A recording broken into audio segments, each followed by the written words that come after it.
This is a moment when it's all out there in front of us.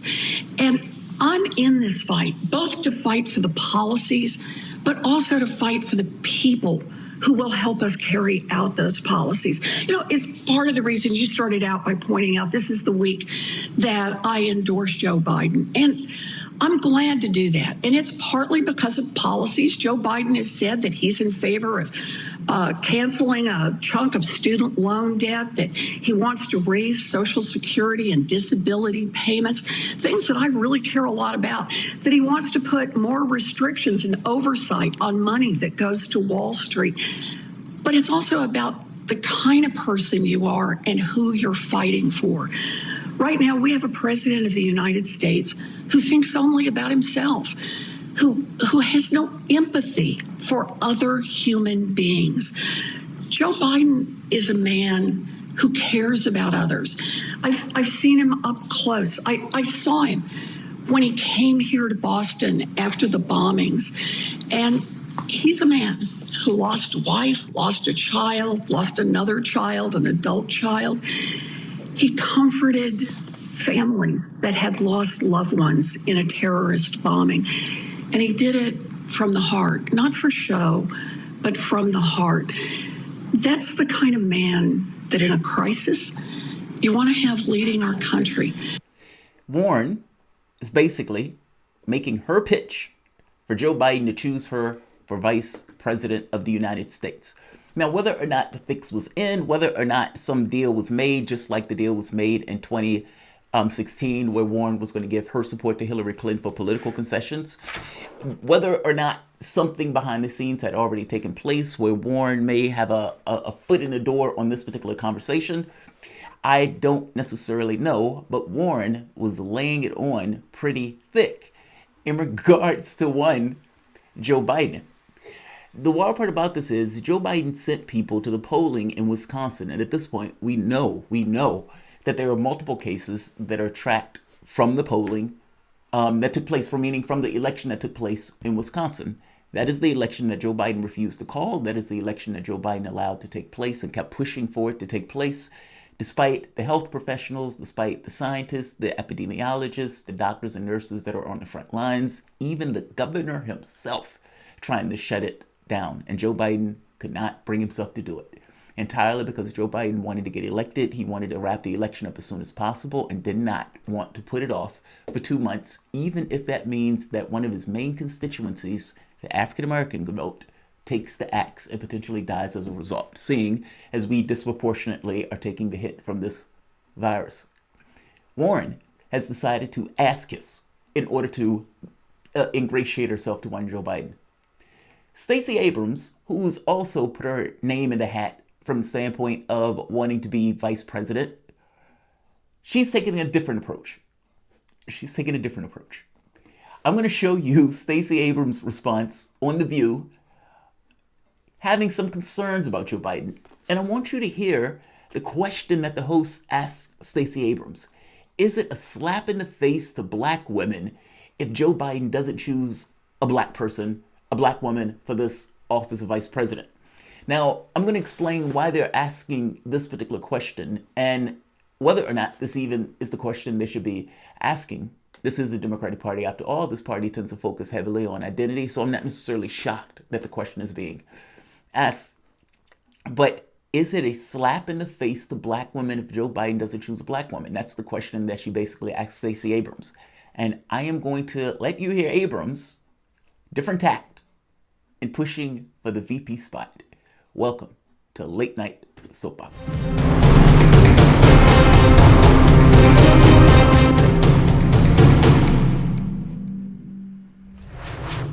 My name is Jamarl Thomas. This is the Progressive Soapbox. Guys, if you dig this content, please like, share, subscribe. You can always support PayPal and Patreon. So I'm not going to keep this video long, but I saw this video and I was like, is she threatening him? I couldn't tell if this was a veiled threat or if this was said just matter-of-factly. I guess it could come across either way.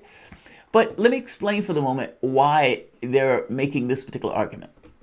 So it is no secret at this point that the African-American vote in spades went to one Joe Biden.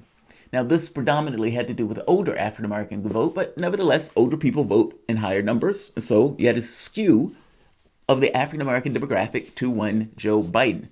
To show you how how significant this was, in Alabama and Virginia, this is Super Tuesday. In Alabama and Virginia, Biden had the support of about 7 in 10 black voters. In Tennessee and North Carolina, Biden had the support of more than half of black voters. Biden also outperformed Sanders with black voters in Texas, where they make up 1/5 of the Democratic Party electorate. Election polls show that Biden had the support of roughly 60% of black voters in that state. Sanders had 17%. This is the Washington Post.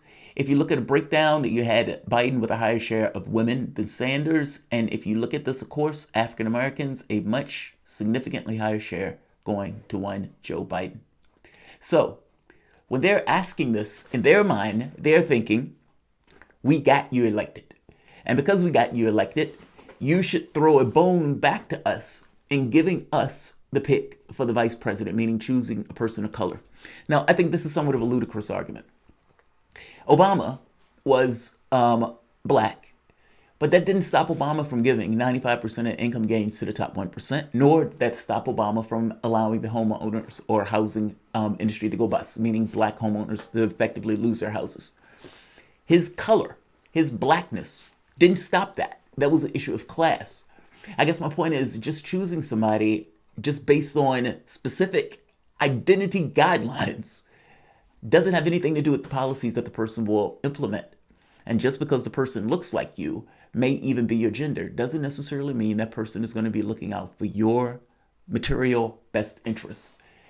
I hope you understand what I mean. There's a departure, there's a distinction between choosing somebody just based on, okay, that person hits these 2 boxes of being a black woman, as opposed to that person is pushing policy agenda that will materially benefit this particular demographic in larger degrees as opposed to others. Meaning, if you're pushing for Medicare for all, the people at the lower side of the income distribution scale now have access to health care in a way that they never did before. If you're increasing wages, the people who are at the lower end of the income distribution scale within the service jobs, African Americans, people of color, the salaries go up. I'm making a point that there's one is a tokenism. The other one is actual policy that changes and benefits the material condition of people of that particular tribal demographic. There is a massive difference in those things. The goal should not necessarily be this kind of weird racial checking these 2 boxes. It should be, if indeed you're going to go for this notion of something that's going to benefit the black community, then that should be an issue of policy. And that should be something that will have a broad distribution of support in regards to how it affects a particular community, if that's the way you're going with it. The tokenism stuff. Again, Obama gave 95% of the income to the top 1%, threw his body in front of Wall Street, let homeowners go bust. His blackness didn't stop any of that from taking place.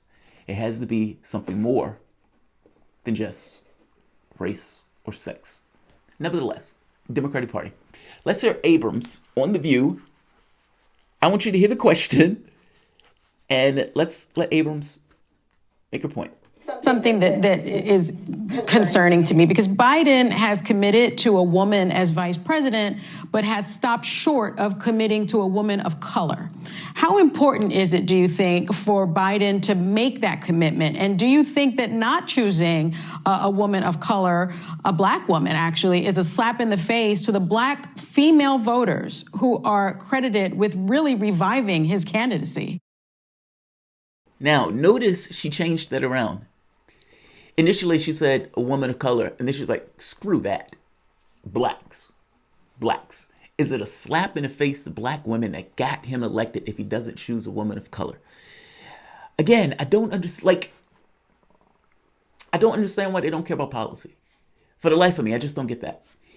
Meaning, like, if you want to say that all things being equal, you put an African-American woman in that box, fair enough. But it should be based on policy, not necessarily just these kind of racial demographics. It's just somewhat of an odd argument to me. It just reeks of tokenism. But let's hear Abrams' answer. Well, oh, by the way, Hispanics were going more so for Sanders. Her changing it over from people of color to, no, screw that. blacks, people who look like me. Probably has something to do with that. Let's hear your answer. I think Vice President Biden is going to make a smart choice. And I appreciate the fact that he has lifted up women as being a necessary partner in this. I would share your concern about not picking a woman of color, because women of color, particularly black women, are the strongest part of the Democratic Party, the most loyal. But that loyalty isn't simply how we vote, it's how we work. And if we want to signal that that work will continue, that we're going to reach not just to certain segments of our community, but to the entire country, then we need a ticket that reflects the diversity of America. Wow. Now, I heard that and I thought, is she threatening Joe Biden? Like, the 2 points. I think Joe Biden is going to make a smart choice. Okay, fair enough. I mean, that could just be stated matter-of-factly. But then she further goes with that, making this further argument of, look, if we wanna win, we need a party that basically matches the diversity of this party, and black women make up the lion's share or the strongest component of this party. I gotta be honest, I'm at a loss for your leverage, though. So what is your leverage? Are you arguing that basically Joe Biden is going to lose if he doesn't necessarily choose a black woman for vice president? Okay. But what are you going to do to make him lose if he doesn't choose a black woman for vice president? Meaning, if Joe Biden turns around and supports Elizabeth Warren, are you going to advocate to go against Joe Biden? Are you going to say that black women shouldn't support Joe Biden because Joe Biden didn't choose a black woman for that office? This is kind of the point that I'm getting at. I understand this kind of demand of, we want a black woman for vice president. Great. But a demand that doesn't have a consequence associated with it, at the very least not a real credible one, it's just a suggestion. And basically, I don't believe for a minute that you or other African Americans are not going to turn around and vote for Joe Biden regardless of who he chooses as a vice president. I just don't buy it. I don't believe you're going to go out and agitate against him. I don't believe African Americans are going to go out and agitate against him. I don't believe any of that. So I understand the insistence that he chooses a black woman. I can even understand looking at politics through that very specific lens of identity in that way, where you can say black women got him elected, you need to throw a bone back to the black community. I can see that through that very specific lens of identity, missing the point that economics and identity are intrinsically linked. And trying to decapitate those two things, I would make the case, have basically brought us to where we are now in the electoral space. You realize that the people who tend to not vote tend to be people of color and tend to be poor. Now, understand what that means. That means that because Joe Biden, Obama, Clinton, because you have these type of Democrats that basically a race to the bottom in regard to the policies that these guys are putting forth, just incrementalism. We're going to build one concentration camp less. And going forward with that argument, where the public's gotten so deadened in regards to their expectations of either what government could do, or they haven't seen where their vote, their support, their engagement ended up being something regarding to their benefit. Meaning they couldn't necessarily see how their engagement in the political process paid dividends to them in real material ways. So you had a group of people of color, poor, many of which just turned off in regards to the political space. What does that mean, though, for backing somebody like Joe Biden? And, I understand that the Democratic Party has gotten into their heads that Joe Biden is the more electable candidate. There's something else I want you to see, and I'll end it on this. Joe Biden wins among people who made up their mind at the last minute. Like, the majority of people who changed their mind at the last minute on Super Tuesday went to Joe Biden by a majority. Now, what that means is that basically people had their qualms and everything else, but basically in their heads, Joe Biden won the argument of electability, even if he lost the argument on policy.